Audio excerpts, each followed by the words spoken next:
What's that noise? The So, wind? yeah. So we got a lot to talk about, man. Yeah. We got a lot to talk about, dude. The week's been interesting. Yes, sir.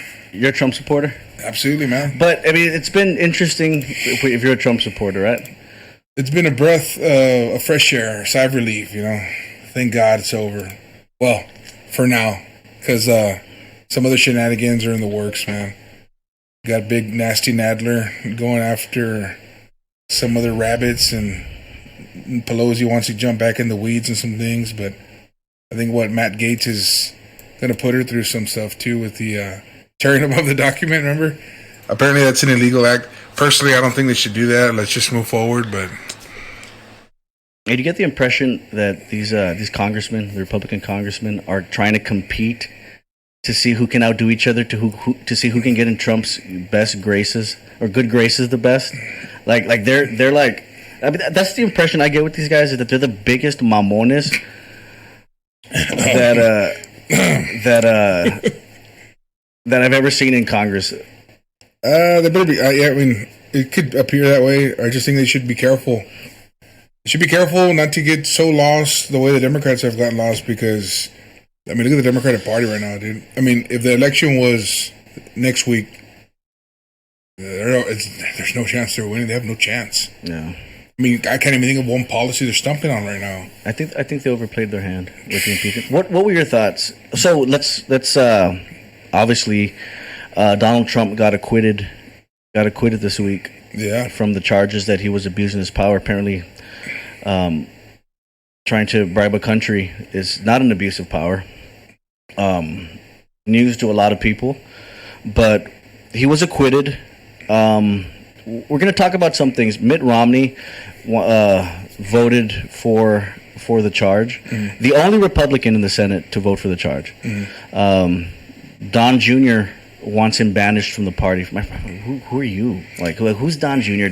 to be saying it? Pinche squinkle.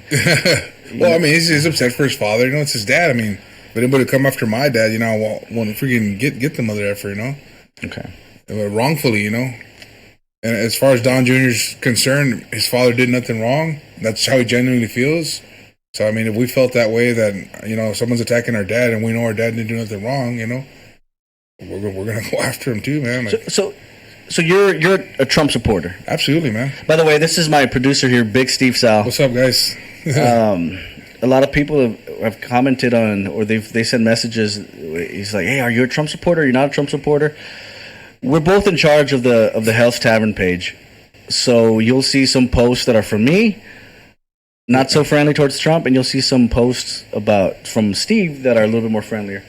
Well, I try to post both ways, and we want to, you know, right, share even a balanced amount of news, you know, because it makes the whole point is to get a conversation, get us talking. So, right, and so that's kind of the spirit of this show. We're calling it the War Room.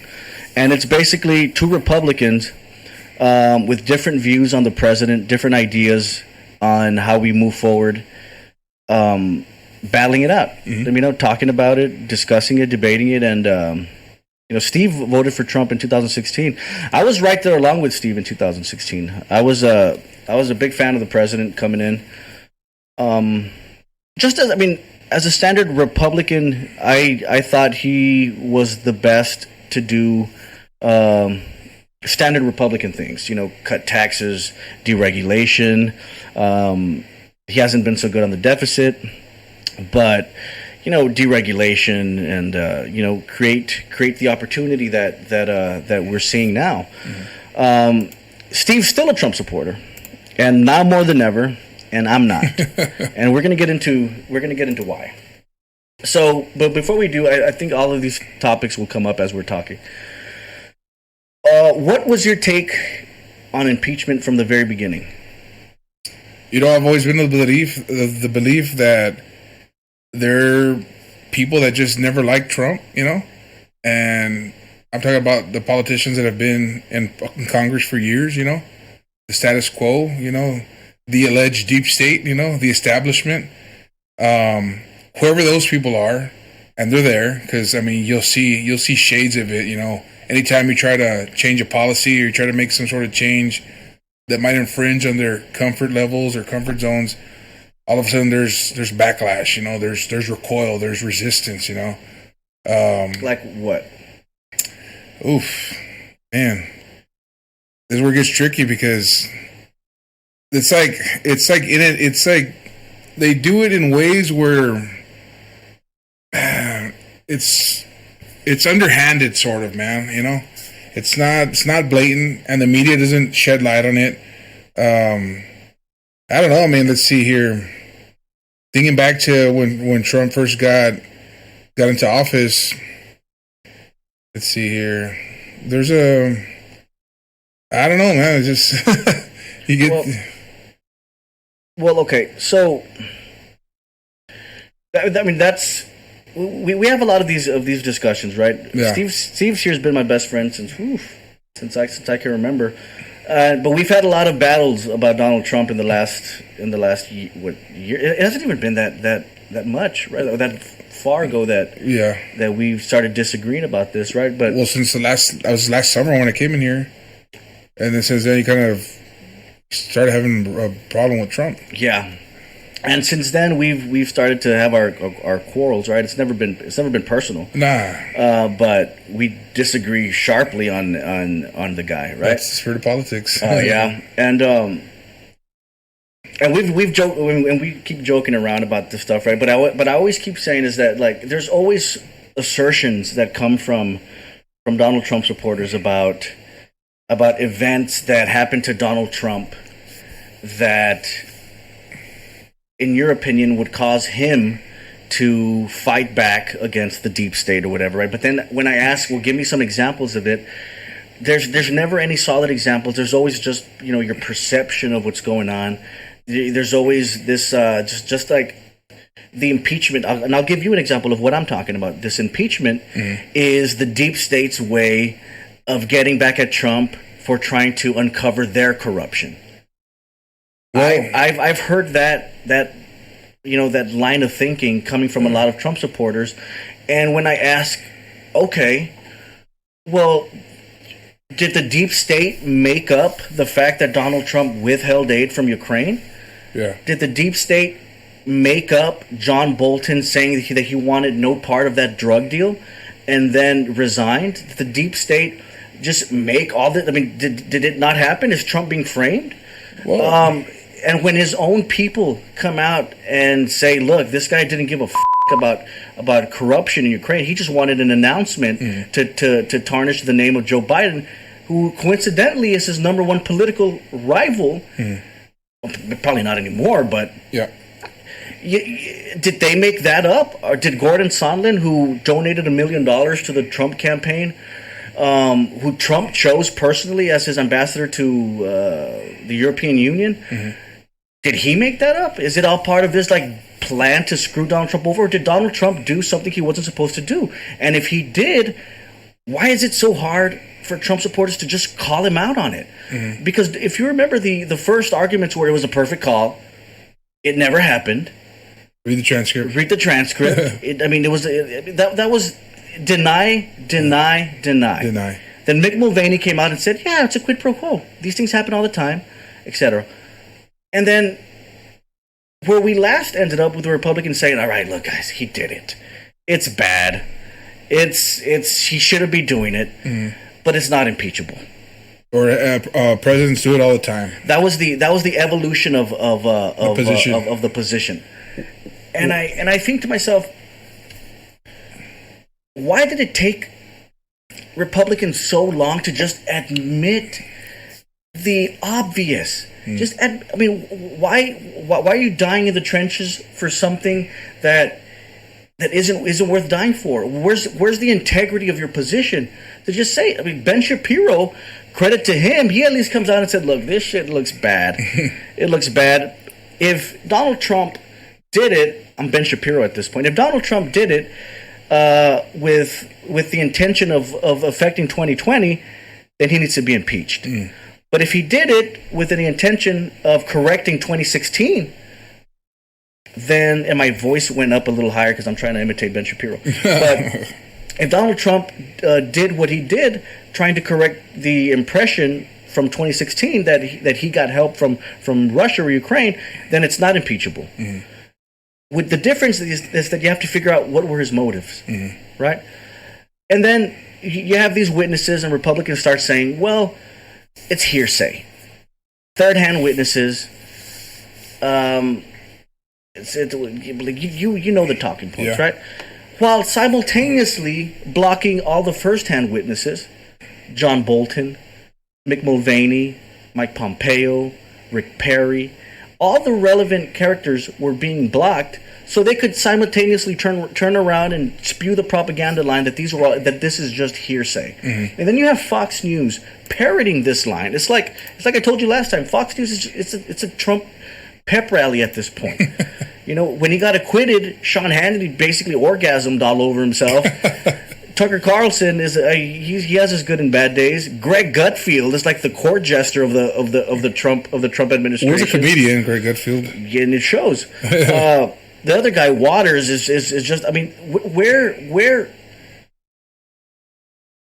is it? Is it all about the team at this point? Well, that's why you have CNN. That's why you have MSNBC. But you've unpackaged a lot there. I want to go back to where you're asking me for examples of why I feel the way I feel about Trump, that they're out to get him. Well, I mean, think back to when he got into office, any policy you want to institute, the wall, resistance, tax cuts, resistance, healthcare. But resistance. On the wall, but those are just policy disagreements. I know, but everything that he wanted to do, there was always like... But he had the House and he had the Senate in his first 2 years, and he could have done something on the wall. He could have something on immigration, but he didn't do it. But because the establishment is not just embedded on the left, it's also on the right side. They didn't even try. They didn't even try. This is but this is Donald Trump. This is your tough guy. I know. And what do you think? For me, like scratching my head, I'm thinking, why didn't Jeff Sessions go after Hillary Clinton the way it was part of it? Why didn't he? For me, that's an example of like how entrenched that deep state is, where Jeff Sessions didn't even bother to, at least turn a page to look into it. How do you know that? Why wouldn't he have? That's what the campaign was about.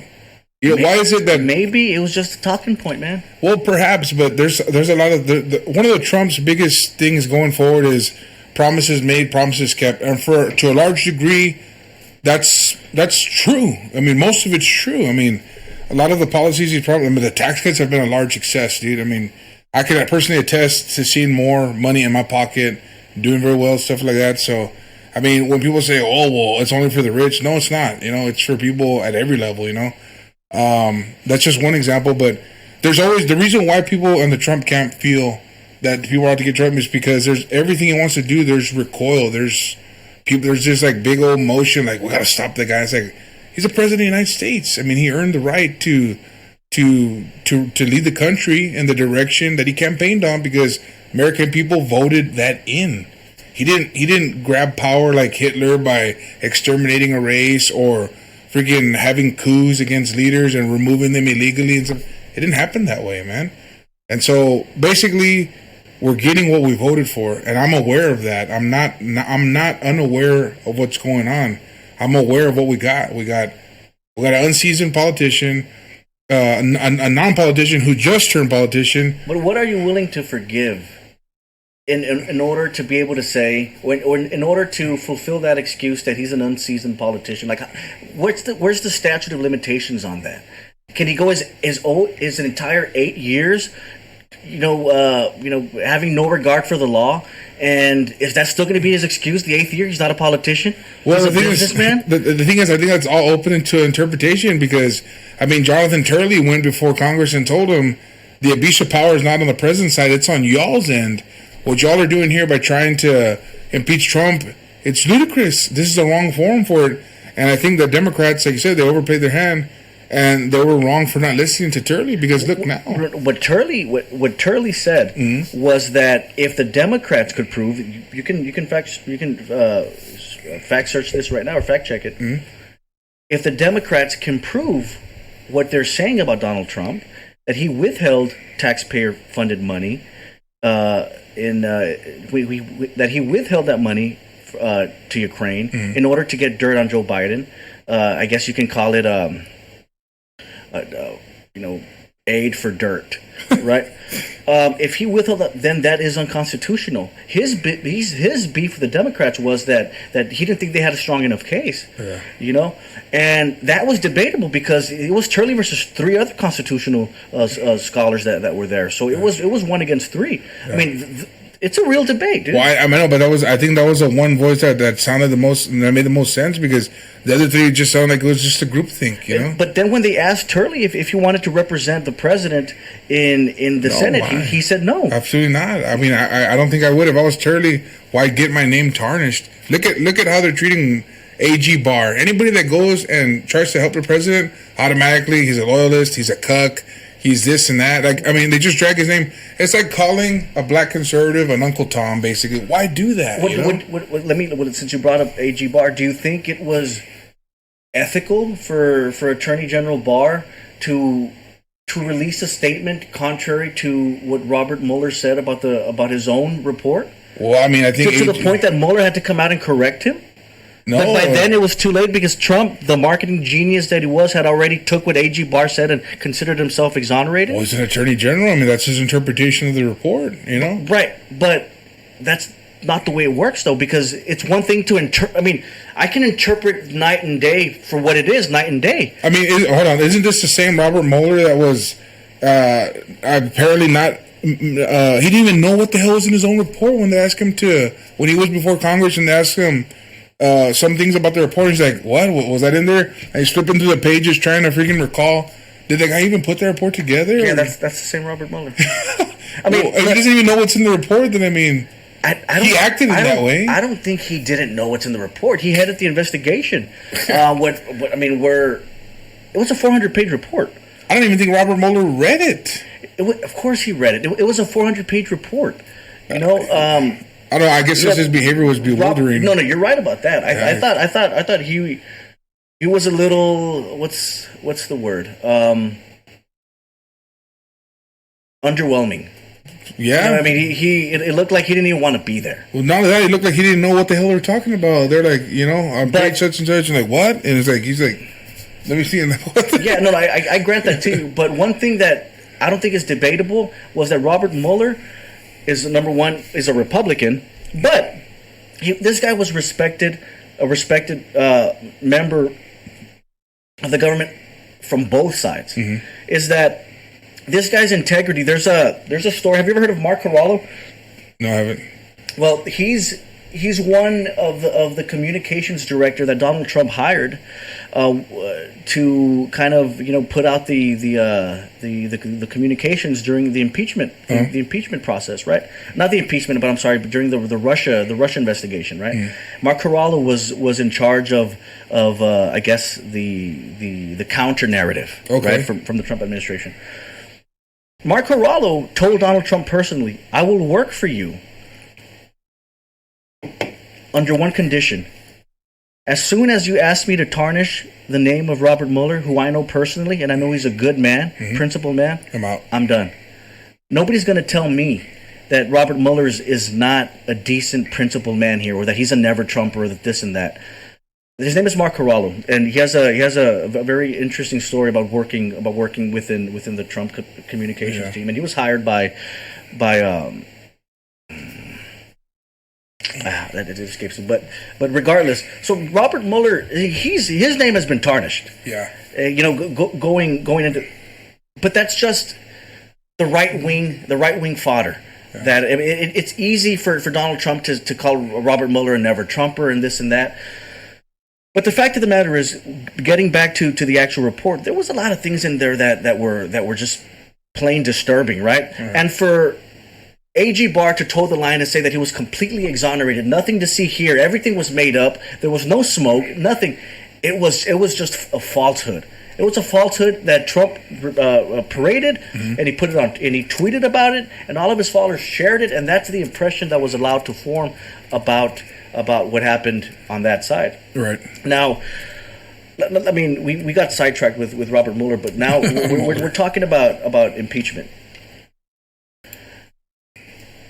Does it not seem a little disingenuous to you as a Trump supporter? Let's see if I can get an honest moment here. Mm-hmm. Not saying you're dishonest, but it's. Imagine you're at a grocery store, right? You see somebody in the act of stealing. You go report it. And then half of the store comes up to you and starts accusing you of hating the guy, or they start accusing you of don't you know what good he's done for the community? Like, what are your motives in accusing him of stealing, right? And then it turns into this shit show of basically them accusing your motives for reporting the guy of stealing, right? That's kind of the way I'm seeing this Trump situation play out. And people start coming out and they start saying, well, do you have any evidence of this? That's my favorite one. The question is, where's the evidence? Right? That's my favorite one, and I'm going to explain why it's my favorite one in a bit. Is that while all of this chaos is happening, right, somebody points out, oh, look, there's a camera over there. And then suddenly the same people who are asking for evidence tell you, your time's up. You had your chance.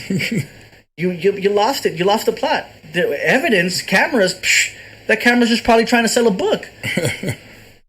And then suddenly evidence, it goes out the window. And it's at that point that I have to wonder about the motives of a lot of Trump supporters. When I say you, I don't mean you. But, yeah, I hear you. But it's like, you don't care about the truth. All you care about is protecting your guy because your guy makes you feel good about owning the liberals. Well, that's one way to look at it. The other way is, I don't think it's as clear cut as saying that you go to a store and you see somebody stealing. Let's just say the Democrats are the whistleblowers, right? They're the ones that are allegedly seeing. First of all, they didn't see anything. What they heard was something through the grapevine. So let's just say, let's put it like this. The Democrats are at the supermarket, and then they overhear somebody 3 aisles down. Hey, did you hear that? Somebody stole something in the store. Well, who is he? Well, they say it might be Trump. And they freaking go through this quote-unquote witch hunt trying to pin the tail on the donkey. Nobody saw anything. Nobody really has a first-hand account of anything. They're just going to go through all the hoops and freaking hurdles to try to get to the big pot of gold that's supposed to be Trump with his hand in the cookie jar. But there's a lot wrong in what you said. but even if I grant you that, you still have to explain to me why you don't want to see the cameras anymore. Well, I want to ask you this. Why can't we see the cameras before Christmas? Why are we waiting till after Christmas? I'm talking about the articles of impeachment now. Why did they just dangle them and say, let's go to break, we'll come back? If you're trying to protect the country the way the Democrats said, that they're trying to protect us from this real danger to America, this President Trump, why do they go on break? I mean, you got to get it done. And I think when they did that, it kind of made it seem like, okay, now they're playing politics. And they shot themselves, dude. But what does that have to do with somebody who's after the truth wanting to see the cameras? I mean, that still doesn't answer my question. For me, what it does is it shows me that there's nothing on the cameras. Because it shows me that there's nothing important, there's nothing crucial in the cameras. Because if they were of that importance, why didn't we just get it done right away? Why didn't we just do it? Why did we wait? But they tried to do it. When did they try to do it? Why didn't they? They called John Bolton to testify in the Congress.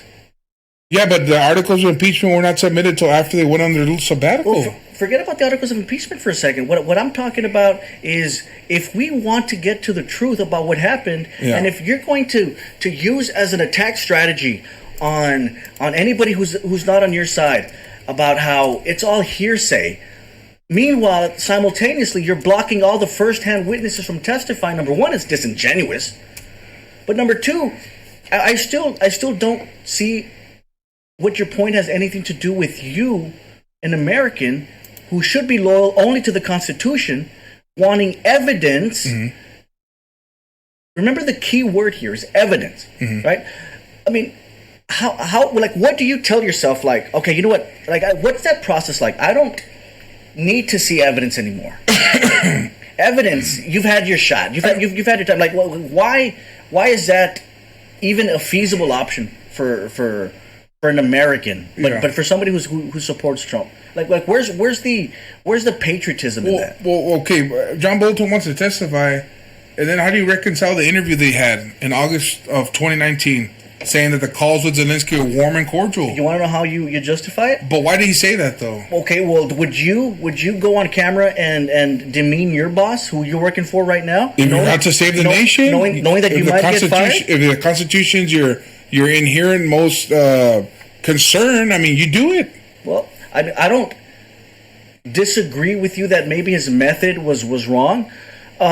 But you got to understand, number one, and I'm not making excuses for John Bolton here, but the kind of pressure that look at what Mitt Romney is going through right now. Dude, Mitt Romney's a piece of shit, dude. Why is he a piece of shit? Dude, because you know what? I regret voting for that guy, and just on the record, I voted for the piece of shit, dude. Why is Mitt Romney a piece of shit? Other than that's what Trump told you. No, it's not that. That's what Trump told me, dude. Mitt Romney's the only guy that went against Donald Trump and the whole party. I mean, with what proof? I mean, for him to use his religion, I mean, that's garbage. It's like Nancy Pelosi saying, I pray for the president. No, you don't pray for the president.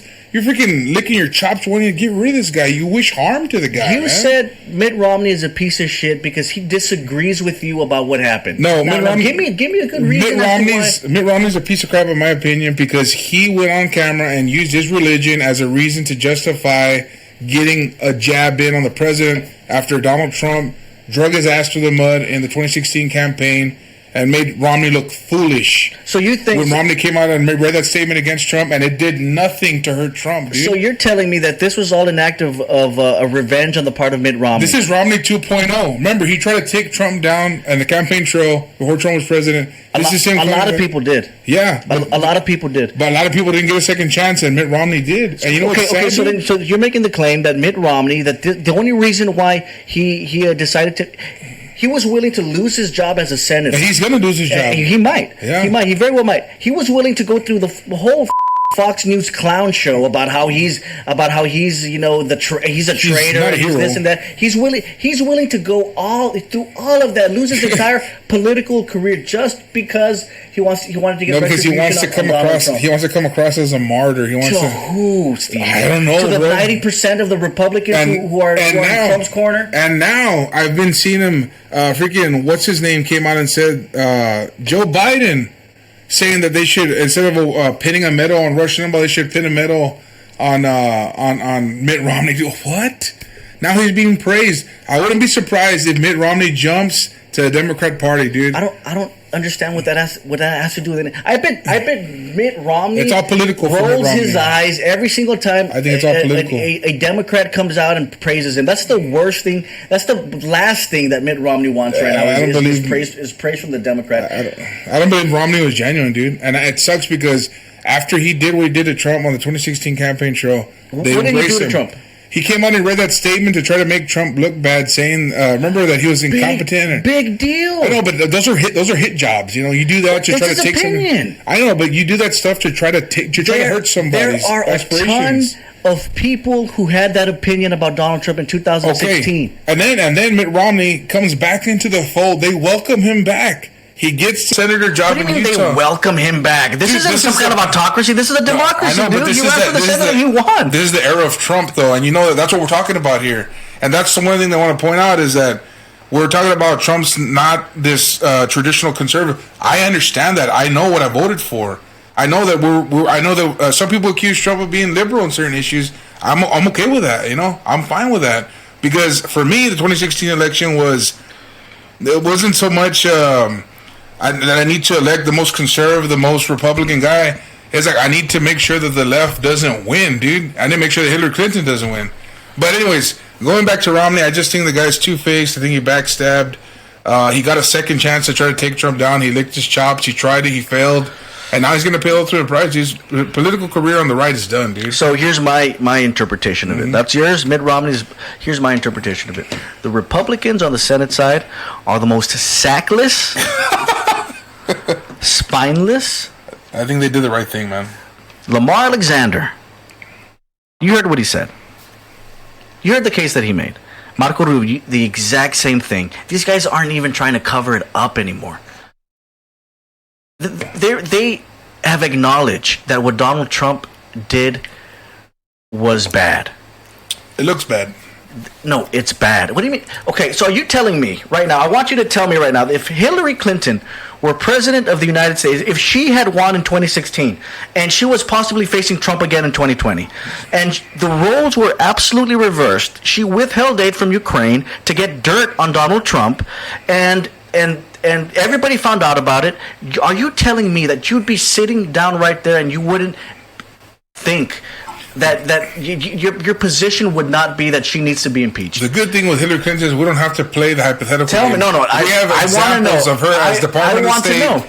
Was it calling the invasion of Libya and wrongfully taking down Gaddafi? Answer the question. And then letting 4 Americans. I don't have to answer that question because we have real examples. Because you know it's true. We have real examples of the things she did wrong, dude. Let's talk about what she did. We'll get there. I'm not 4 Americans I'm a Hillary Clinton supporter. I'm not saying you are, but I mean you're trying to say, what if she was wearing the Trump shoe? We don't have to try out on Trump's situation on her. I want to know where your intellectual integrity is.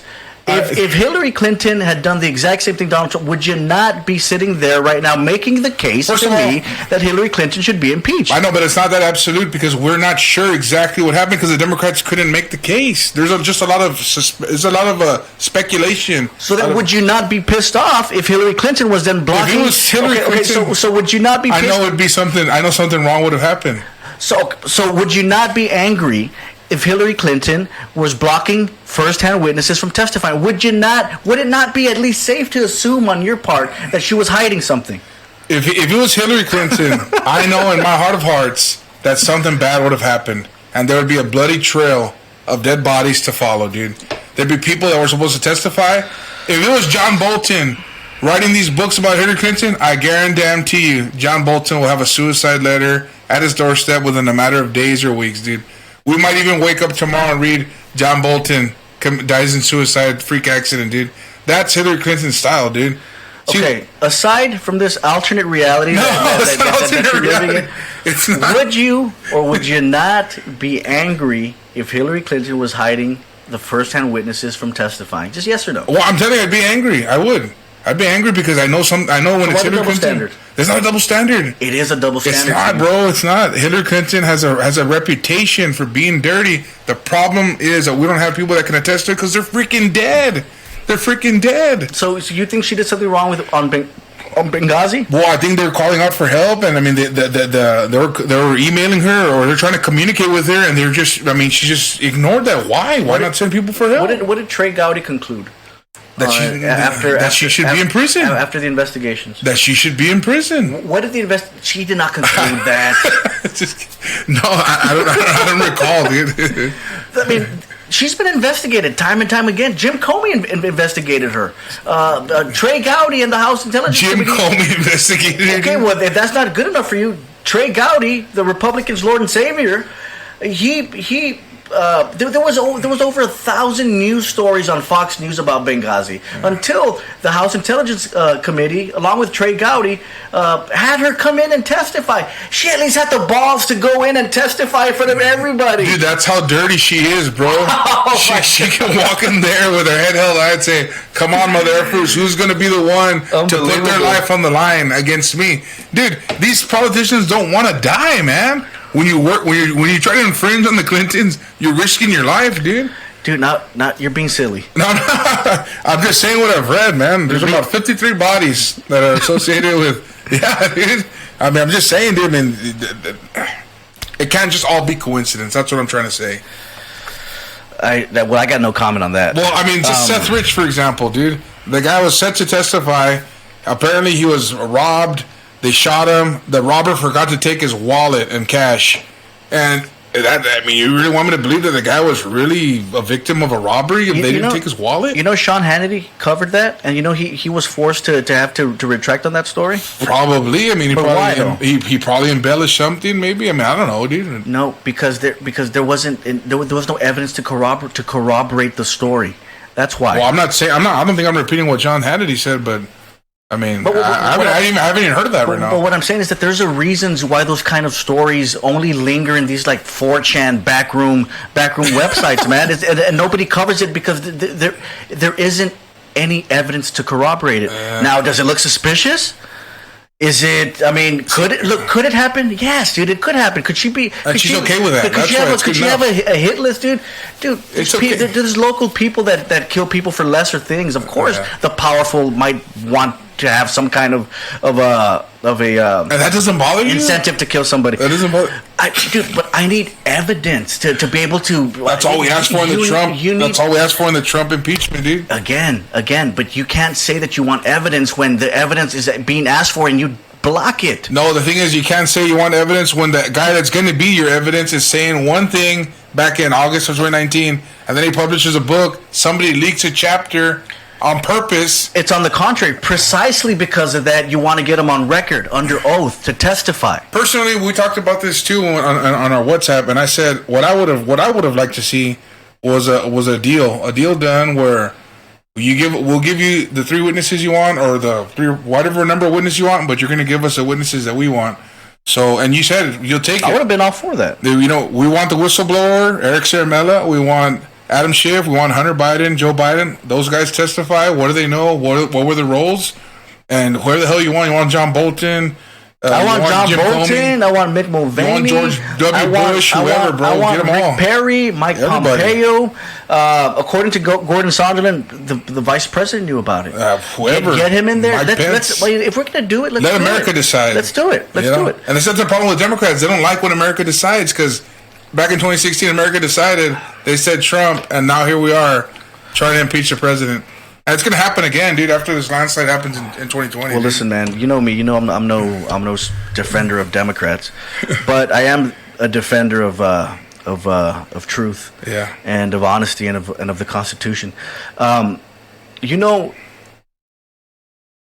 like I mentioned earlier, man. We both were basically on the same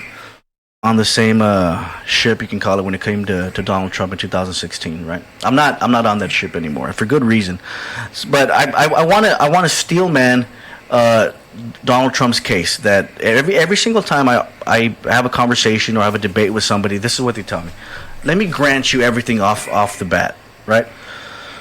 The economy is doing great. Mm-hmm. Unemployment is looking good, looking great. Lowest in 60 years, 50 years, or something like that. Stock market is doing great. Yep.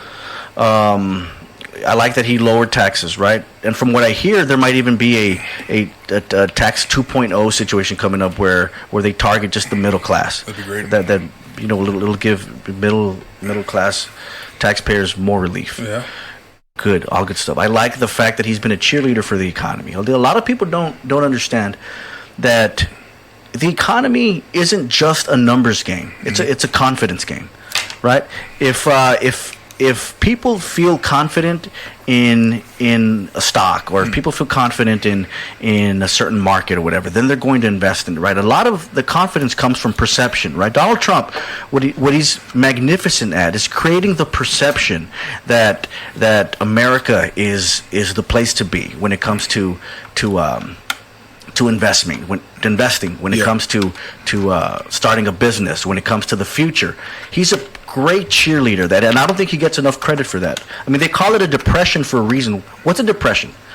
It's when somebody's confidence in life just completely plummets, right? Yeah. Then that happens in the real world, and people start pulling from certain stocks that they were once confident in, right? So withdrawing. And it's called a depression, right? Well, like I said, Donald Trump is fabulous at being the country's cheerleader. I like the fact that he's so vocal about pro-life issues. I like the fact that he's put in some conservative judges. I grant all of those things.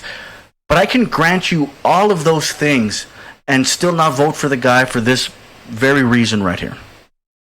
The guy does not give a about the rule of law. That's the first part.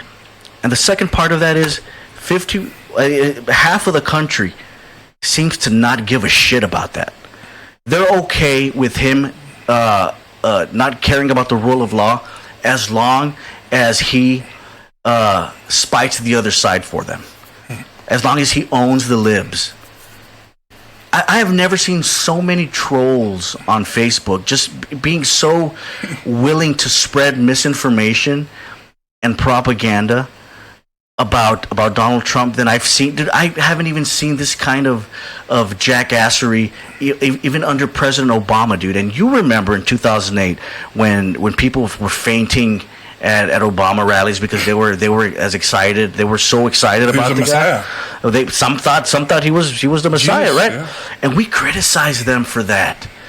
And now you have an entire freaking population on the other side of right-wingers who think Donald Trump is the Messiah and that he's the chosen one and King Cyrus and all this nonsense that doesn't belong in the political arena, right? But it's just the flip side of the same damn coin of people just so misinformed that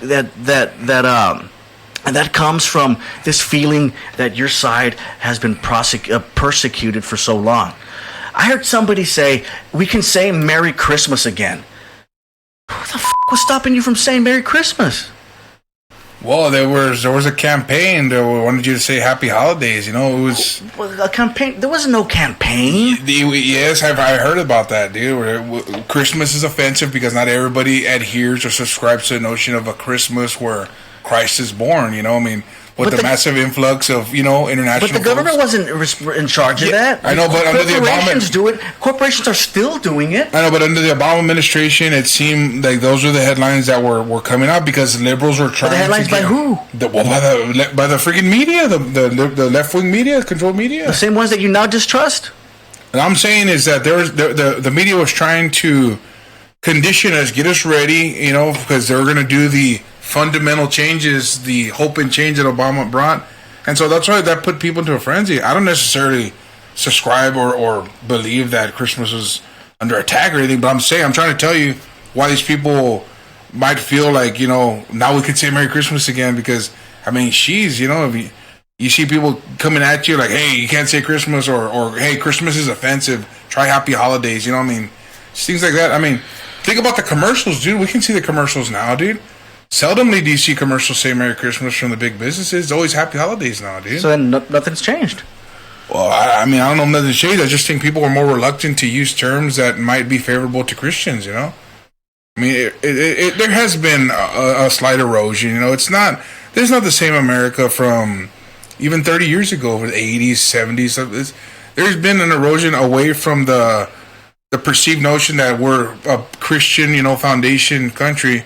And it's trying to be more it's trying to detach itself from anything quote unquote religious and just, I guess in the name of inclusion, right? In the name of trying to make everybody feel welcome. And I think people feel like that's kind of not fair because, a lot of people believe that this is a nation that has roots in Christianity, and the founding fathers, even though they might have been deists or whatever you say, they were aware of the Bible and they read the Bible. And I think that inspired a lot of what we have today. The concept of freedom is strictly from the Bible, dude. The idea of being a free person, you don't find that nowhere else, dude. Christ is freedom. Examine the story in Christianity is Jesus died for what? For our freedom, for our free will, dude. You don't hear about that in Islam. In Islam, it's all about being submissive. It's about coming under. And other religions, it's about surrendering yourself, surrendering your will. Being one with either the world or some other spirit being, and in Christianity, it's about you being liberated. It's about you evolving to your own self. But I digress. Okay, well, there's a lot that you said there that that needs to be challenged. But look, dude. We disagree on religion. We even disagree on the fact that America was a Christian nation, right? Sam Walton could have been a Christian, right? It doesn't mean Walmart is a Christian business, somebody, the owners of Chick-fil-A could be Christian. Doesn't mean Chick-fil-A is a Christian business. Well, Chick-fil-A, for example, is inspired. They don't work on Sundays, they try to observe a sort of Sabbath day. Right, and that's fine. I don't know if it's Black Sabbath or the Bible Sabbath, but think about this: if the Constitution were inspired by the Christian faith, there's no mention of Jesus in the Constitution. Doesn't have to be. Well, that's exactly what I'm saying. It's almost to the contrary. Is that we don't want the government pushing any kind of a faith on anybody, which is why they established the Constitution, right? And so then when we have these arguments about like prayer in school, and Donald Trump comes out and says, we're finally going to bring back prayer in school, and everybody's like, well, because there used to be prayer in schools. Well, there used to be, but it doesn't mean it was right. Well, I mean, it wasn't wrong. I mean, no, it's not wrong for students to want to pray on their own. I mean, we can even get into that. Nobody should stop anybody from praying on their own. How many school shootings did you hear about back in the day, man? I don't know. I don't know. How many shootings did you hear about, period, back in the day? You know? I mean, now there's been what? I mean, the Democrats are the ones that are always pounding the drum that we need gun control because look at all the freaking school shootings that have happened from this year to now. It's like, you never heard about that back in the day. Yeah, okay, but you take God out, and then this is the consequences you get, in my opinion, you know? I mean, that's one way to look at it. Yeah. But I mean, you couple. What's more influential? The fact that every single movie coming out of Hollywood is glorifying of violence. There was a study done, and now I'm going to be on the unpopular side of this discussion. Yeah, you're about to walk into. I'm about to walk into it, but I don't give a damn because look, there was a study done in Canada. Right after Gone in 60 Seconds came out. Do you remember Gone in 60 Seconds? Nick Cage. Yeah. Where basically he was a car thief, right? And the movie basically glorified him, and he even gets the girl at the end, right? Yeah. Jolie, right? Yeah. They did a study on car theft after that movie came out. GTA. It skyrocketed by like 50%. It's one thing to portray somebody who steals cars and this and that. It's another thing to glorify it and then to give him the girl. But I mean, you're basically painting just a completely different picture of a thief. Yeah. You know, you've glorified it. So of course people are going to be drawn to that kind of lifestyle, dude. I will make a case to you that movies like that, when Bill Cosby was out and he had his show, one of the main tenets of his show was that he wanted his kids to be educated. And this is Bill Cosby before he's obviously fell from grace, but he wanted his kids to be educated, and his kid was going to college, right? And it was like this wholesome like vision of a black family and who was, you know, being involved in the American dream. Right. During that show, the number of black people who were applying for college, you might find this hard to believe, but you can fact check it, skyrocketed. Yeah. Because people, dude, are easily influenced by things that they see, dude. This is, I don't even think it's debatable at this point. Now, it's different in my opinion when we get into like video games and stuff like that. I'm not even going to touch that one. But I mean, who doesn't like a good idea? But there's a lot of reasons that we can pinpoint as to why society's gone to shit. Yeah. You know, because school doesn't lead the kids in prayer. I don't think it's one of them because if students are still allowed to pray on their own, why wouldn't God be there? Yeah, no, but when students are allowed to pray on their own, it's not as influential as when the teacher says, "Come on, class, you know, we're going to say a prayer." Because a lot of students look up to their teachers. You know, I mean, we did with Mr. Puente, Ms. Ortiz. I mean, I can remember the teachers that I really like. I saw how they behaved, and you know, I mean, I aspired to act like them to a certain degree and to be like them. I mean, they seem rather successful. They seem like they got a good head on their shoulders, and you know, I would look to them as examples. You know, I mean, growing up without an example in the household, I mean, you know, you gotta try to you know make up for that. But I understand the reasoning behind it, yeah. But you got to understand that if you give it up to Christianity, you also got to give it up to Islam, and you also got to give it up to every other religion that wants to do it. Oh, you got to. That's why the Constitution and the government says you got to be impartial when it comes to religion. Well, there's a lot of red flags, though, man.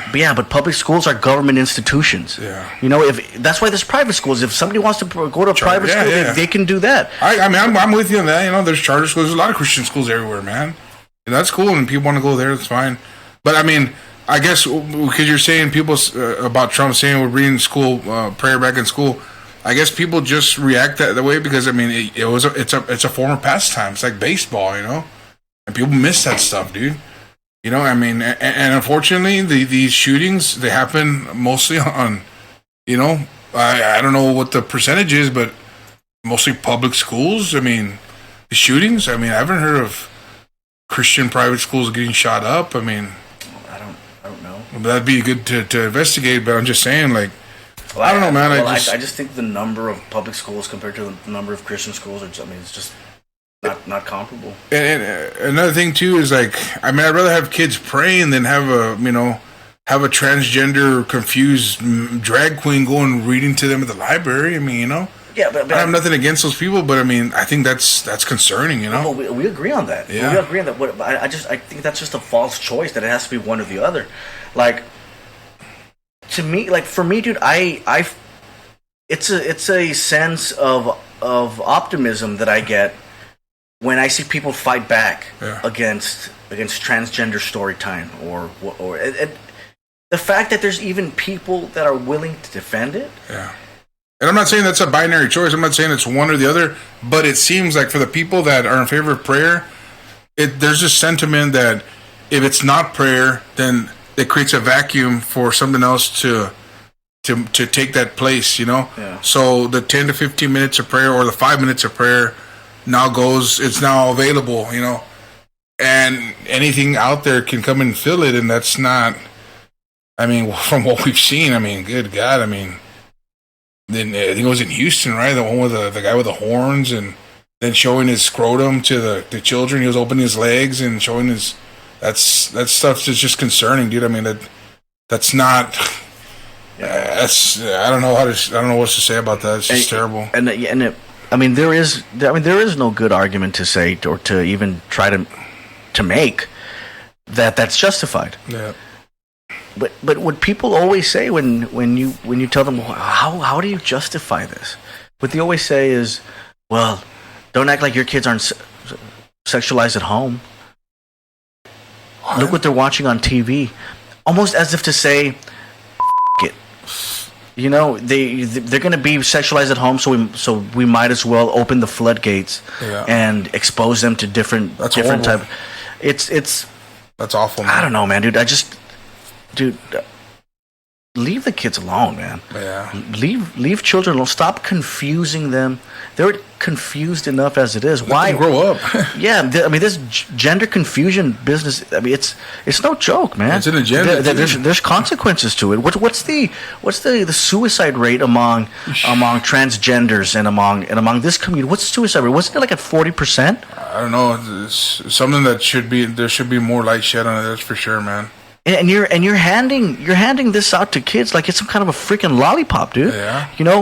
Without any concern for the health of the kid, just because you want to propagandize this lifestyle as acceptable. It's like enough's enough, man. It's like also a similar on the similar line of thought there on the pro-choice thing. You don't know how many women suffer from depression after choosing to abort a child, dude. I mean, to make it seem like it's such a casual choice, or to be putting it out there like, yeah, go ahead, it's no problem, it's your life, your choice. You have no idea what kind of emotions, I mean, as everybody knows somebody that might have made that choice or might have miscarried, dude. Yeah. You don't know what kind of freaking, I mean, the people that are championing these beliefs, I don't think they get what the consequences that lie ahead for that person, possibly, dude. I mean, and it's just something that, I don't know, I'm just saying, give it a second thought, think twice before you're out there saying, yeah, your choice, your body. Like, wait a second, dude. I mean, it's not so easy just to kill, a human being. I don't know. I just think it's similar, to championing bad ideas, just not really considering the big picture, and the bigger picture down the road. Yeah. But you see, that's one of the concerns, man, that Republicans, that's one of the concerns Republicans have had for a long time. The abortion, and the conservatives have for the most part been pro-life. But it almost seems as, in my view, as bad as Trump wants to be, there's always going to be enough reasonable doubt by Republicans to vote for Trump, because there's always going to be enough examples from the other side to point to about how they support late-term abortion, and about how they, and then the issue becomes like this. I don't agree with this, but this is the way the binary choice is. Yeah. You have Trump on one side, and you always get the best of Trump, right? Yeah. Like they always give you the best of Trump versus the worst of Democrats.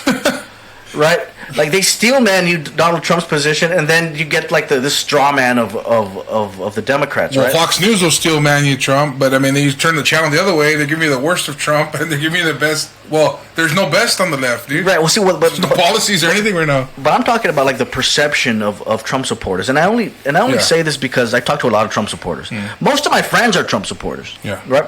And the calculation always comes down like this: yes, he might have done it. It being whatever corrupt thing, yes, he might be doing that, but the other side are a bunch of AOCs who want open borders and want to kill your babies and want to ban your religion. Like that's always the argument that I get. Like really, and I think to myself, all the Democrats are like that. Like I mean, Joe Biden. That's your vision of Joe Biden. I'm glad you mentioned Joe Biden. That's your vision of Amy Klobuchar. That's your vision of even any of the guys, even Bernie Sanders, who's not open borders, who's not. Who I don't even think he's for late term abortion. Who's not for. The list goes on and on, but a lot of this stuff is just people have been so fear mongered by the Fox News is, and obviously by the propaganda channel that the other side is just this demonic cult of Christian hating baby killers, and it's like at least do yourself the favor of having honest opinions about both sides, man. Even if you dissect the left for what they are, if you want to vote for Donald Trump, vote for Donald Trump. But just don't be under this like delusion of misinformation about your team and about the other team. You know, you were gonna say something? Yeah, I was gonna say when you talk about Joe Biden, going back to the whole impeachment thing real quick, the idea that Trump might have wanted to seek dirt on this political rival, dude. I mean, I've told you this before, dude. I think it's laughable, dude, when Democrats say that Donald Trump wanted to dig up dirt on Joe Biden. You don't need. Why is that laughable? Because you don't need dirt to beat that moron, dude. You see Joe Biden on the campaign trail right now, poking people in the chest, grabbing their collar, telling them, "Get the hell out of here, vote for somebody else."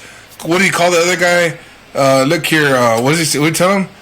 The one guy that challenging him to a push-up contest, and I mean that guy's freaking a gaff machine, dude. The guy's campaign, I think what is he, 4th place in Iowa after the guy? That guy's not a serious challenge, dude. Okay, I think Trump knows that. Well, that's your opinion of the guy.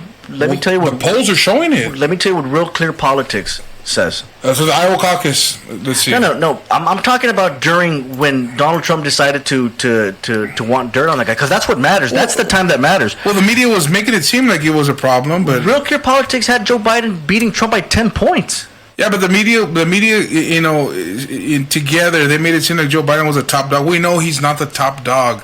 In other words, there's the media's reality, and then there's us, the voters. We know Joe Biden is not going to win the presidency. He's too old. That's not the way it works, Steve. That's not the way it works, Steve. Oh, shoot, am I? Look, all we have is the information that's put in front of us. You know, we trust the sources or we don't. Well, I mean, we got to take it with a grain of salt, though. But you don't have to just trust it hook, line, and sinker. But what is Real Clear Politics, though? It's an aggregate of different polls.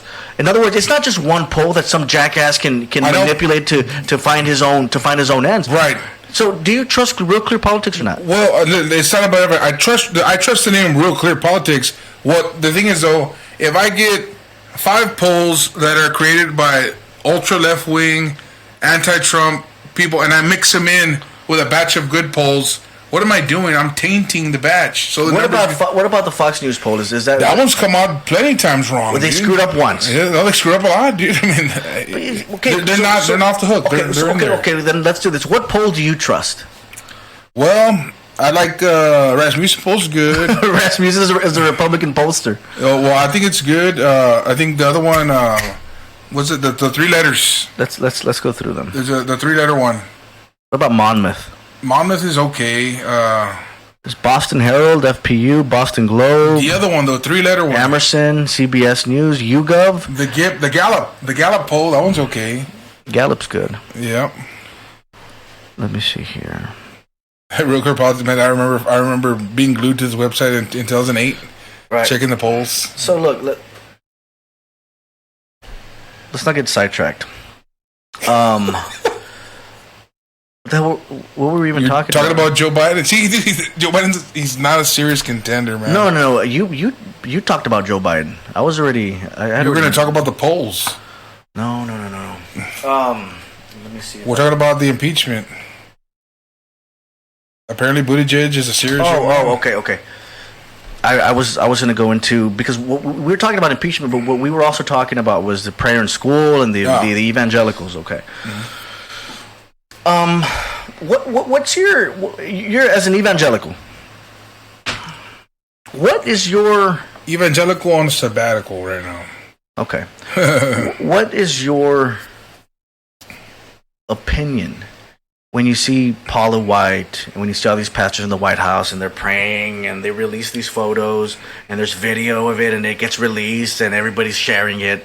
Doesn't it strike you as the thing that Jesus was complaining about when it came to the Pharisees? Like, isn't this like the exact same thing that you're not supposed to do? Like, show you like that you're worshiping in public. Did you know that Abraham Lincoln, the father of the Republican Party, well, number one, he wasn't even a Christian until after Gettysburg. Yeah. Right. So he didn't believe anything before when he was president until after Gettysburg, and the only way that we were able to know that he was a Christian was because of this like document that we found where he had it in some diary, right, that they had to dig up, right, because he wasn't vocal about it, right. But at the same time, like, I always hear Christians like talk about like back in the day where like everybody was like a Puritan and everything was so godly and so perfect. It's like that doesn't match up with what we know about, number one, our presidents, about the founders. It just doesn't match up, man. It's like two different realities, two different worlds. And what do you think about that, man? When you see these pastors like Paula White, who are obviously in it for herself. I mean, does that make you feel good about the country? Does it put a tingle up your spine like it did Chris Matthews at one point? No, I think Chris Matthews has tingling for a different reason. But so I mean, what are you suggesting? What I'm trying to understand, what are you suggesting that the faith shouldn't be on full display, or what I'm suggesting to you is that the evangelical community is being had. You think so? Dude, I don't believe that, man. I think for me, I think when they come out, it's because you mentioned right now about they're not supposed to show that they're worshiping or something like that, right? You said that some article. No. What I'm talking about is what Jesus was saying about the Pharisees. Yeah. Well, anyways, what did Jesus say about the Pharisees? Well, yeah, I don't know what he said. You know. Well, in regards to this example here about politics, I mean, I don't think the Pharisees were. I mean, they were accused of being overtly religious, you know. But they were like grandstanding and showing that they knew it all. But they were political. Yeah, they were involved. But see, the thing is, there's also a misconception. Jesus was political too. Jesus was political in the sense that he came. And I've shared this with you before. Jesus was always talking about a kingdom. Well, kingdom is what? Kingdom is a form of governance, dude. He's talking about the kingdom of God, dude. And so Jesus' prayer, the one that everybody says, "Our Father who art in heaven," the main line in there is, "May your kingdom come on earth as it is in heaven." Jesus is down here as God in the flesh, advocating for heaven's governance to come down and invade earth. That's what he's asking for. That's what he's telling us that we should pray. Because the prayer says, how should we pray, Lord? Well, our Father who art in heaven, hallowed be thy name. And then he says that, may your kingdom come on earth as it is in heaven. And try to have the microphone a little bit closer. Sorry. And so anyways, Jesus is advocating the kingdom all the time. And so I think it's a better to understand that Jesus was ultra political, not political the way we know politics today, but the pictures of Paula White and stuff like that. I mean, when they show them praying in the White House, I just think it's meant to encourage other believers, you know. And it's unfortunate that a picture of people praying over the president. I mean, Nancy Pelosi says she prays for him, you know, and I think that if Nancy Pelosi had the opportunity to have a photo op where she's with hands over the president praying for him, maybe she might relish it. I don't think it's not anymore because Trump just freaking booted her at the prayer breakfast. But I just think it's done just for encouragement, man. I don't think there's anything nefarious about it, you know. You show a clip. I want to show you something. And God said, I want to show you something that you can edit this part out too because it's gonna get nasty. I don't want to see any porn right now, man. Please. This guy. Don't lie. Hot Rod Garage. Is the part where we're gonna give the giveaway for the thousand? No, so check it out. I remember talking to somebody who's close, right? I'm not gonna say whether they're family or not. Sure. What the hell? That gives it away. And we were talking about Donald Trump, right? And I asked her just straight up, well, what you're a Christian, right? What are you doing voting for Donald Trump? And she looked at me like the video of Trump, the chosen one prophet. Oh, that's the one. Ah, damn, I should have gone back. Oh, that's the one by Kim Clement, right? No, 2011 no. prophecy. No, it was by some firefighter. Yeah, the firefighter. I've heard that one. There it is. I want you to. I haven't seen that one. Listen to how absurd and look at the propaganda behind this, man. So okay, propaganda. Who paid this guy? In April of That's like your video of Doug Fisher. retired firefighter Mark Taylor was watching the news when Donald This is on Trump CBN. came on the screen. What year was this? I didn't know a lot about Donald Trump. This is new, but like supposedly he had a prophecy in 2011. Built this empire. What is this like Doug And then he Fisher? toying with the idea of running for president at the time. You know, most people thought it was a joke.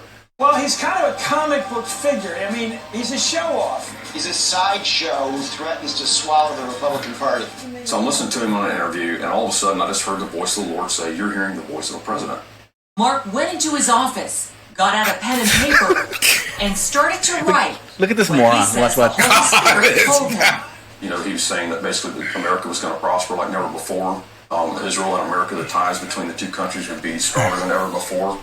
The dollar would be the strongest it was ever been. The economy is booming under this president. We're up 254 points, 21,000 on the This Dow. moron It was Barney. very detailed as far as what God was showing me. And Mark, this was 2011, This was 2011, before he'd ever announced. before he ever announced. At the time, Mark suffered from an illness, making him so lethargic he had to stay home.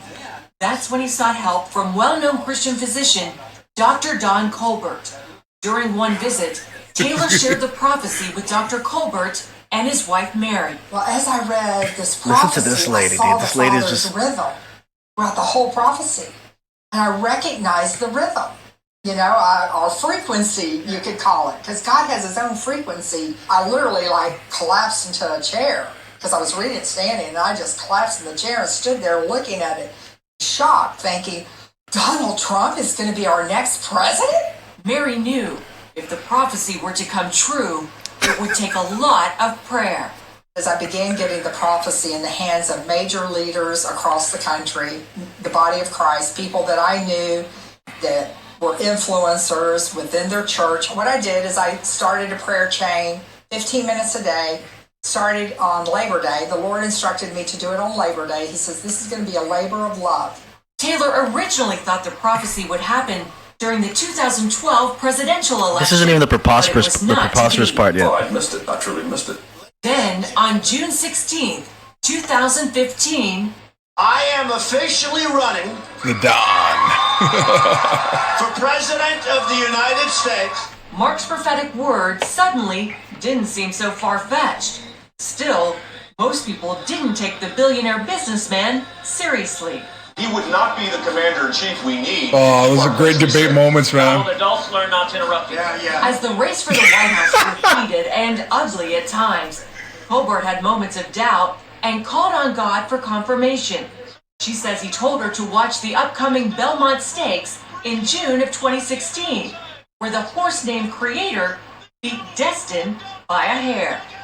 That was Creator and Destin. Look at this part right here. The headlines, CNN headlines. Creator wins by a photo finish. I sat back in my chair, Wendy, and I just, God, you're really going to do this. The horse's name was Creator. Creator. And God's the creator. He's the creator. I'm ready. When election night finally That's how it is on the prophetic Trump's realms. win Like, astounded the most that's the culture, man. Political journalists. Well, my crystal ball's been shattered into atoms here. see, this is the problem. How do you Taylor said how do you God used explain? Trump Hold on, to stop an anti-Christian agenda that was taking hold of America. The enemy's timeline has been denied by the Most High God, and it's through Donald Trump. A lot of this is being denied right now. And what God is saying right now is like, no, it's not time right now. Because there's many, many things that God wants to accomplish on the earth right now. But Taylor says there's one part of the prophecy This is the propaganda that gets hasn't scary. come to pass yet, regarding the news media. Fake stories are being reported. A lot of bad things are being reported that aren't true. So the news media would be captivated by him, and they would even begin to agree with him. That's the only line in a prophecy that hasn't come to pass yet. So we have to ask ourselves, what's fixing to happen to make the mainstream news media to begin to agree with him? What is fixing to happen? God's going to clean out the news media. God is looking for his people right now, his millionaires and his billionaires, basically, to come in and start investing in these places and buying them out, taking over. God's going to rebuild them That's and a little restore much. them because there's no spirit of truth in them right now. And that's what God's going to restore. That's what I'm talking about right there, dude. The propaganda. I hadn't heard about that, man. This is the first time I've seen that one. The propaganda leads to authoritarian theocracy bullshit like that. Now, not only was Donald Trump going to win and everything's going to be great, but he's also going to be in charge of the news media. Yeah, that's kind of. That dude, I'm telling you, man, this stuff. Well, I would like to ask Mark Taylor. Mark, are you saying that because God's going to let you clean the media to make them report more honorably, like to report the news honestly the way they did for a time back in the day when it was just them reporting the news black and white and the hidden agendas were nowhere near the surface? Or are you saying that as in they're going to report news that's strictly fair? But in other words, they're all going to be Fox News. That'd be scary, and I'll even say that, dude. I don't like that, dude. But that's why I would want to ask him, like, what exactly do you mean by that? I mean, What I want to know, man, is why are we living? Why are Americans living in two different worlds, man? Like, well, for Christians, it's different, man. I mean, but you see, but that's my thing. So back to the conversation that I was having. I'm gonna let you finish, but the conversation that I was having with this person, right? Sure. And evangelical, and I asked her, what are you doing voting for Donald Trump anyway? Like, what's? She looks at me and she tells me because of his morals and his values. Who's that? I'm not gonna say who it is, but I mean, I was speechless. Morals, because of his morals and values, you're voting for Donald Trump. Okay, Raleigh, don't you know that he's born again, and that he's a Christian, and he's this and that? Well, I mean, first of all, I was like, born again. I mean, for somebody like Trump, once is enough. But I mean, what world are we living in, man? It's like you don't have to delude yourself to support the guy. Yeah. You don't have to just go out into some rabbit hole to be able to support the guy. You don't, because once you go down that rabbit hole, nothing that the guy can do is ever going to be enough for you, man. It doesn't. It wouldn't matter if he betrayed the Constitution, because in your eyes, he's God's prophecy, and in your eyes, he's doing what he's supposed to do. The Constitution is just in his way. Like, where does that end? And like that's what I told you earlier. Like, I grant you the stuff that he's doing for the economy is good, but it doesn't freaking matter, because what good does all of that do when the dude is just. He's lawless, man. Well, I know, he's lawless, and there's half of the population that doesn't give a damn. But the whole thing about him being lawless, it's not concrete. It's an opinion you can have. Okay, but would you tell me that it's a very safe opinion based on his history? Well, that's the thing, though. When the people are saying he's born again and stuff like that, and he's basically by your fruits you shall be known. What are the fruits? Dude, when it comes to politics, it's so tricky. It's not as black and white. I know you want to paint it with a broad brush and I'm just trying to use the standards that you guys have, man. What standards? Oh man. I know where you're coming from, but at the same time, all I can say to you is it's not that simple, man. It's just not that simple, dude. And with the people that are believing the prophetic culture, it's different like that. Like, you have to be okay with abandoning your reason. You have to, man. Because in order to believe that you can hear from God, you have to turn yourself off. And if you don't, I know it's a scary thing. It's scary because it's not like we're talking about, hey, dude, God's telling me that tomorrow you're gonna go out and you're gonna find yourself a beautiful mate. No. If that's one thing, it's one thing. It's harmless. Yeah. But if you're telling me to turn that's off, scary too, man. As scary as that may, but what you're telling me is turn off your reason to this leader who is going to enact policies that are going to affect your life. I'm sorry, but I'm gonna tell you every single time, screw off. You know, and I'm not saying abandon common sense, because there's a lot of preachers that get carried away with this stuff, and they'll there's still things that are always going to be in place, you know. And even with this whole thing of God showed me, God's never going to show you anything that's going to go outside of those things that are already set in place, you know. Like, I don't want to say commandments, I don't want to say rules, but common sense for all intents and purposes. And when people start doing things like for example, God showed me that I'm going to have a second wife, or God showed me that I'm going to have a third wife. That's not God, bro. Or women, God showed me that this married man, he's going to be mine. I've heard of things like that. That's what I'm saying. But once you accept the premise, like, with what authority do you have to tell them that they're wrong? Because of what's written in Scripture. What's written in Scripture is a guideline for what God can communicate to you. In other words, God's not going to say anything that He hasn't already said before. You know, there's nothing new under the sun. God's the same yesterday, today, and forever. Those are verses you cling to, and when people like this come out, you hang on to those, because you're supposed to test every spirit. How do you test it? Well, you match it up with what the Word of God has said. You know, and I mean, the idea that God gets behind a leader that's not necessarily godly, quote unquote, that's not new. And that's where the whole King Cyrus and different leaders in Bible times come about. Because, I mean, the Apostle Paul was a murderous man, dude. He was worse than Trump for all intents and purposes, dude. But isn't it true that you can go back and you can pick the last 3 presidents and you can match them up with any biblical figure? I heard the same things being talked about Barack Obama, but except in the negative light. Maybe if you're a liberation theologian, because the liberation theology is a little bit different. And then I heard the same thing being said about President Bush from John Hagee. I mean, you never heard that. You can subscribe these vague, Bronze Age, passages to almost anybody, because they're so vague. That's the problem with this stuff, man. Is that once you buy in, once you have that buy into it, I mean, the landscape is wide open for you to be able to buy into anything, as long as the person selling you it is good at what he's doing. He can sell you anything. He can match up anything with anything, dude.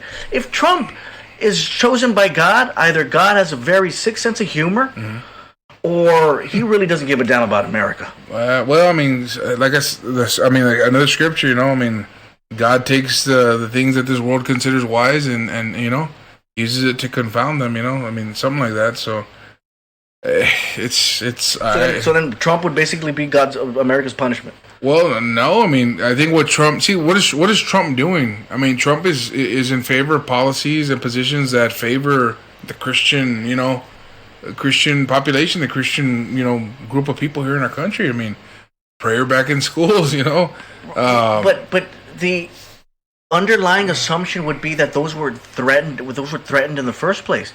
It's like I talked. It felt that way, bro. I mean, but just because it's felt that way doesn't mean it's true. Well, people react to what they're. I mean, people are emotional beings, man. But it's important to know the truth. I mean,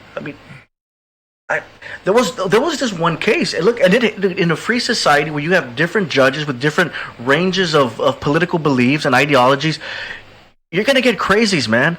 You're going to get crazies that hate Christians, and there's going to be examples of a judge, overexerting his power to land somebody in jail or have somebody sued. That's going to happen, dude. That's going to happen. because that's just one of the consequences of living in a federal government, dude, where you have 50 different states with their own state laws and their own statutes, different municipalities, different cities. It's bound to happen. But it's one thing to say, okay, look, it's happened there. And it's another thing to say that it's like this widespread persecution of Christians, which is, if you turn on a lot of these Christian programmings, that's what they get you to try to believe, that Christians are being persecuted in America. Well, it just feels like the cultural fabric in our country is eroding, you know, like, for example, there seems to be more form of godlessness in entertainment, like you said earlier, and then politics now, movies, for example, I mean, I don't know if you remember the Grammy Award show a while back with Nicki Minaj, and they're doing like a mock exorcism and stuff like that. I mean, that stuff wasn't sensationalized or even normalized or even thought of being put on the big stage, a few decades back. But nobody's pointing a gun at anybody's head and telling you that you have to watch it. I understand that. Turn it off. I understand that. It's like the people complaining about the Super Bowl halftime show. I mean, I think it's ridiculous. I think it's unfounded. There's nothing wrong with it. Again, you're right. These organizations are not Christian, but I guess what they're trying to say, and people in those groups, is back then these groups weren't as ballsy to go so far from, the center, which is maybe a form of godliness, and now they're just like, we don't care about God anymore. We don't care if people think we're God or not. We're just going to go with what we feel. And now you got all kinds of garbage on TV, and it's like, people feel like that's an erosion. People feel like they're losing their country. People feel like, man, like my home is not my home anymore, or it's changing on me, and nobody likes that feeling, man. I was on the Lexit Facebook the other day, right? Are you on the group? Do you have that? Yeah, but it doesn't come out as much on my newsfeed as it should. I do see it from time to time, and I'll go and check it. So there was I was going back and forth with one of the people there, and it basically tells me, you just can't give Trump credit for saving our country. Saving our country. Apparently, our country was on life support. I think what the guy's trying to say is that the country was headed in the wrong direction, and if we look back, let's just imagine if Hillary Clinton would have won the presidency. But was it? Wait, what part was it? Where was it heading in the wrong direction? Was it the economy? Culture? No. We're not talking about the economy. But you can make a case. But you can make a case that it's worse now. It could have been impacted. The economy could have been impacted negatively if Hillary would have won, because God knows what kind of deals she would have made. So about on the economy. After acknowledging that Trump has done a good job on the economy, let's also acknowledge some facts. Is that Trump inherited an economy that was already trending upwards. Yeah. Obama, whatever you think about him, the dude inherited a pretty bad recession. That wasn't his fault. Right. So the fact that the first 2-3 years was a slow recovery, I mean, that's just a misfortune of history for Obama. Yeah. George Bush before him inherited the .com bubble. Yeah. And Donald Trump had the fortune of inheriting a very good economy that was already trending upwards. He made it better, granted. But there was a story that I saw that Obama, on his last 3 years of his presidency, created more jobs than Donald Trump has created in his first three terms. So in his last 3 years, he created more jobs. Right. It's a Forbes story. Forbes. Well, I'd like to see that, to be honest. Let me see. It's right here. The headline is, Obama's last 3 years of job growth all beat Trump's best year. And I can. Then how come when job growth, but what kind of jobs? Because how could that be? I'm not saying that that's not true, but how could it be that then Trump says and the numbers show that blacks and Latinos have the highest unemployment rates? The highest employment rates. Like they They got jobs at an all-time high now, and how can both things be true? It's weird. Well, that can all be true, but it's a part of the same pot. You know what I mean? I'll read the article to you, and this is It's from 1 day ago. Yeah, this has just happened. Chuck Jones. Oh, he's an Obama surrogate. The fake news. The U.S. Department of Labor released the January jobs report that showed better than expected growth of 225,000 new jobs versus the consensus of 158,000. However, there were detailed updates with major revision to 2018's employment numbers, which substantially decreased job growth under President Trump. This is far from being the best economy ever. Trump continually says that the U.S. is experiencing the best economy ever. This is obvious gaslighting, since the new results show that President Trump's best year of job growth was 2.314 million in 2018, the first year of the tax cut. But it falls short of any of Obama's last 3 years. His boasts also don't stand up when you peel the onion on GDP growth and realize that the federal deficits during his presidency will exceed any that were not impacted by a recession.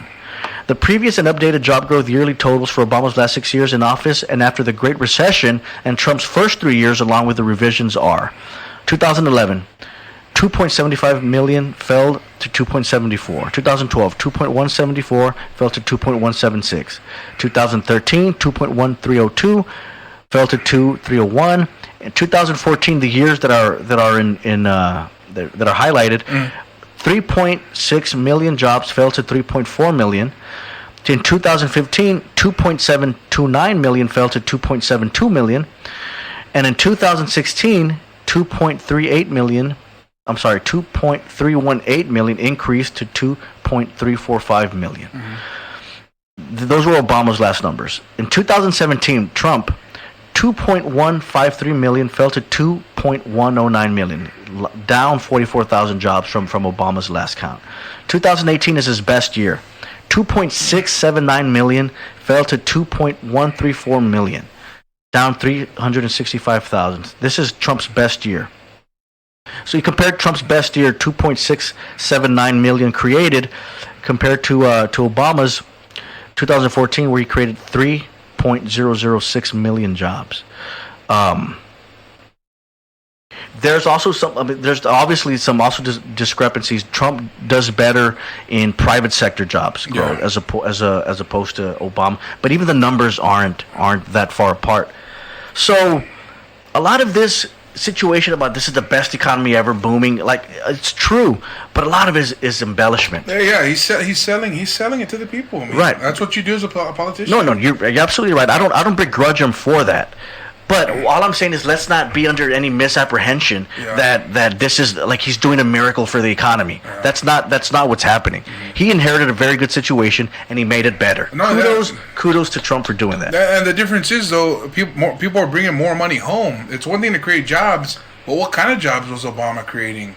And you're right. And wasn't there rumors or suspicion that some of those Obama job numbers would be inflated by temporary jobs?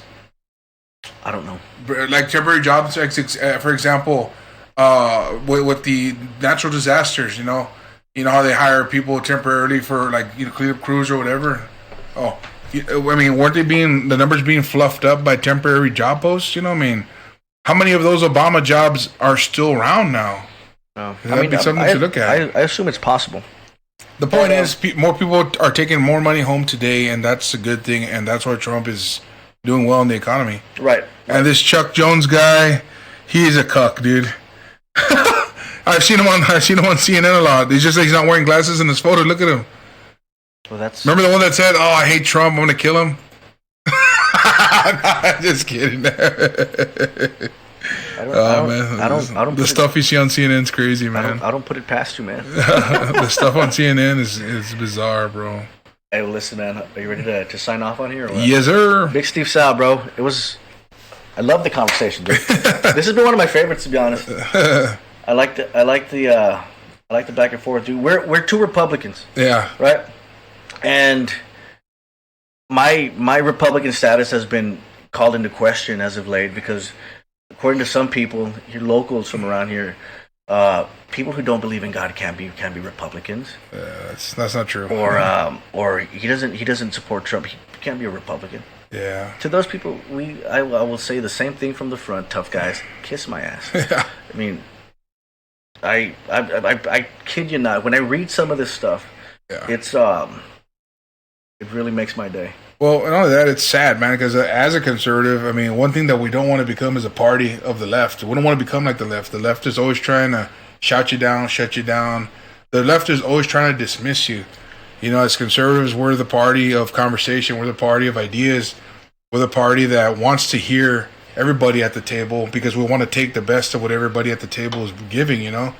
And so I just think that let's not forget our roots. Let's not forget what makes us great as conservatives. And although right now we're in the Trump era, let's prepare now for what's going to happen afterwards because there's going to be a big vacuum of power. And I think that's where the battle is going to ensue, man.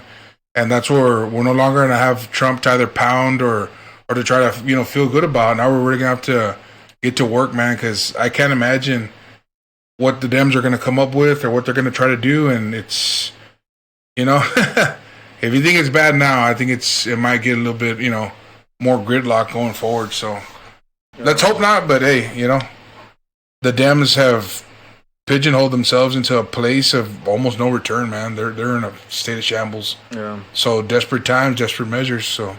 And just on a final note, if you've been watching, thanks for staying with us. It's been we like going long on you, right? Yeah, subscribe to our YouTube page, Hell's Tavern RGV, and subscribe or like our Facebook page, Hell's Tavern RGV. If you like the content, share it. That's the best way to help us grow. I mean, hands down. If you like the conversation, share it. If you want to support the podcast, you can go to www.patreon.com/Hell's Tavern. For $1 a month, you can ensure that we keep having these conversations. And if you're one of these people who say that I'm not a Republican because I don't agree with you, you're more than welcome to come on and challenge me on here. I won't hold my breath, but we're gonna end it there because a lot of these tough guys are real tough on Facebook, but they fizzle out pretty quickly when it's showtime. Anyway, we'll see you guys.